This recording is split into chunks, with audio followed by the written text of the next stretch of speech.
Ny tontolon'ny fampandrosoana ny kaominina kosa Nihena isan'ireo kaominina mampihatra ny tetibola hifandrombonana niroso tamin'ny atrikasa fanolorana ny vokatra azo momba ny tombana mikasika ny tetibola hifandrombonana moa ny ministeran'ny fanapariaham-pahefana sy ireo mpiara-miombona antoka aminy filovaramana-tsofo nitondra ny ambangivanginy eo amin'ny sariny Kristian Rakotondramanga.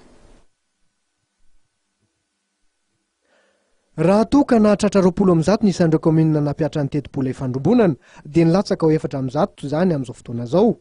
Ao anatin'ny fanapariahana ho azon'ny vahoaka ny tetibola hifandrombonana dia sy niroso tamin'ny atrikasa fanolorana ny vokatra azo momba ny tombana mikasika ny tetibola hifandrombonana nisy ministeran'ny fanapariaham-pahefana sy ireo mpiara-miombona antoka aminy marainio tetsy amin'ny hôtel Panorama etsy Andrainarivo.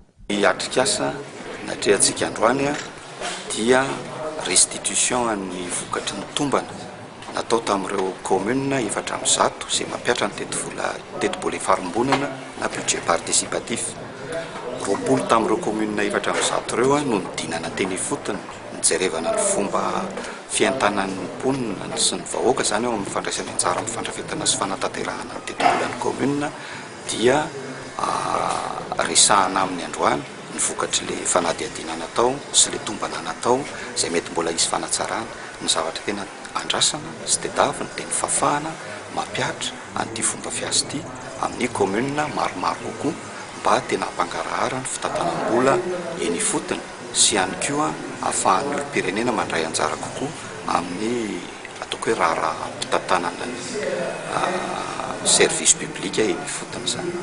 Ny volana novambra sy desambra 2024 lasa teo no nitotosaina ty tombana mikasika ny tetibola hifandrombonana izay natolotra androany ity. Azona tombontso maro ny fampiarana ny tetibola hifandrombonana. Iray tamin'ireo kaominina 50 eto Antananarivo nampiatra izany ny kaominina Nosy Zato Andrefana. Ny kaominina Nosy Zato Andrefana dia anisany nanatanteraka ny tetibola hifandrombonana. Ny tetibola hifandrombonana zany tsy hoe lalàna apetraka akory fa safidy izy io satria nisy taratasy nalefa ny avy amin'ny FDL tamin'ny kaominina rehetra milaza fa hoe izay kaominina maniry hanao ny tetibola hifandrombonana dia mamaly an'izay taratasy zay. Dia namalina ilay taratasy moa zany hoe ny fananana secrétaire état civil certifié zany hoe nahazo diplôme avy any amin'ny INFA. Dia misy ihany koa ny budget primitif izay fanaon'ny commune, dia misy koa ny compte administratif izay nataon'ny commune. Dia anisan'ny commune 10 ray anatin'ny 10 zany ny commune Nosy Zato Andrefana nahazo an'io tetibola hifandrombonana. Aritra 2 andro dia atrikasa karakaray ministeran'ny fanapariaham-pahefana ity. Isan'ireo mpiara-miombona antoka nanatrika ty atrikasa ity ny FDL, ny PGDI, ny banky iraisam-pirenena ary ireo be an'ny tanàna.